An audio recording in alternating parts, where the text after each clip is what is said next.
Joo, terve. Sampsa Suomi ja Turun ammattikorkeakoulun alumni.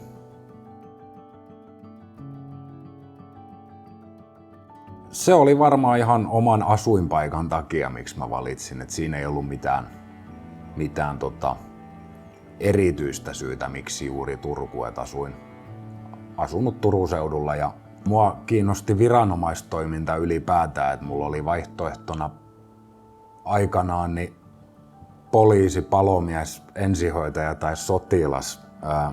Ensihoito kiinnosti eniten ja siksi mä hainkin sinne monta kertaa ja olin päättänyt, että jos 3. kerralla en pääse, niin sitten jään jollain tavalla sotilasuralle, mutta onneksi näin.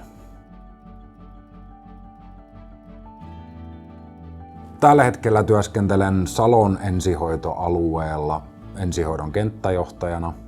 Lähes koko työura valmistumisen jälkeen, valmistuin 2007, niin valmistumisen jälkeen kiireellisessä ensihoidossa pääsääntöisesti koko työurani. Sitten mitä muuta mä oon tehnyt, niin työhyvinvoinnin ja johtamisen ja kriisityön saralla mä oon aika paljon kouluttautunut. Kriisityöasiantuntija Tampereen ammattikorkeakoulusta. Sen kautta paljon noita jälkipurkuasioita koulutan ihan ympäri Suomen purkuistuntojen vetäjiä ja traumaattisessa kriisissä oleva ihmisten kohtaamista. Ja nyt sitten 2021 keväällä mun pitäisi nyt valmistua, toivottavasti valmistun tällä kertaa ajoissa, niin työohjaajaksi ja prosessikonsultiksi Turun yliopistoon. Ja oma yrityksen kautta teen työnohjauksia, työhyvinvoinnin ja johtamisen konsultointeja yritysmaailmaan. Tämä vuosi tietysti koronan takia on ollut hiljaisempaa, mutta onneksi virkatöissä on riittänyt vilskettä. Mutta monta asiaa yrittänyt tehdä, rauhaton sielu.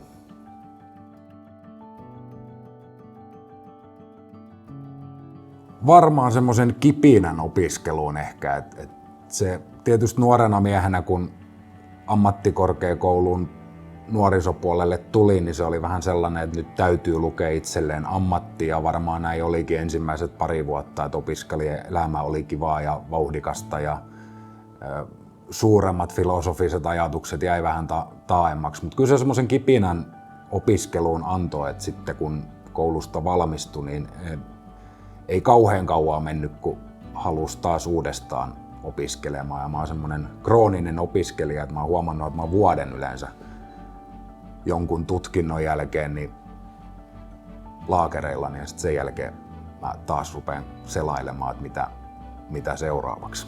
Että semmoisen kipinän siihen, että opiskelu on oikeasti kivaa ja se on hyödyllistä. Ehkä semmoisen.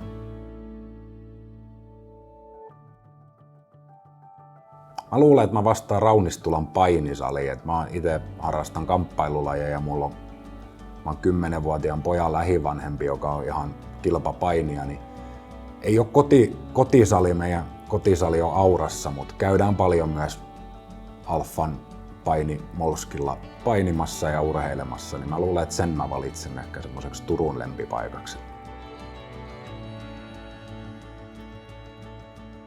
Tosi hyvä. Tää on kuitenkin sopivan kokoinen, tää ei ole liian iso, mutta tää on kuitenkin iso kaupunki. Iltariantoi riittävästi, harrastusmahdollisuuksia paljon, mutta kaikki on kuitenkin aika kompaktisti niin kuin saatavilla, et ei ole, liikkumiseen ei tarvitse kiinnittää huomioon. Pyörällä ja lähiliikenteellä pääsee kyllä kulkemaan mukavasti köyhä opiskelija, ei tarvitse autoa. Kyllä mä pidin äärimmäisen mukavana niitä vuosia, kun opiskelin täällä.